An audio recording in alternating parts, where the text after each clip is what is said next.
Open your cam. Wait a second po, ma'am. So before you answer your exam, please make sure that your cam is open.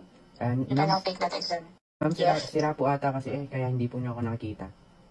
Bakit hindi makikita? Sira po ata yung camera ko po, ma'am. Pero ayan po, naka-open cam naman na po ako. Eh, kailangan nakikita ka bago ka mag-answer.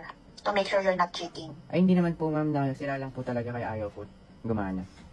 Please open it now. Tatry ko po, ma'am. Pero nakabukas na po kasi talaga eh. Remember, this is just a special exam. Kailangan naka-open ang camera. Kailangan naka-open ang test. Make sure naman po na po kung titignan na. Wait lang po, ma'am. Ito na po, pa-open cam na po. Akibilisan? Ayan po, ma'am. Ayun naman pala, bakit puro excuses? Tapos na po ako sa exam po, ma'am. Ang bilis mo naman. Nag-review po kasi ako. Kanina nakasarado yung camera, nag-exam ka na? Ma'am, choppy po kayo. Wala po ako internet. Hello po. Ma'am, hello po.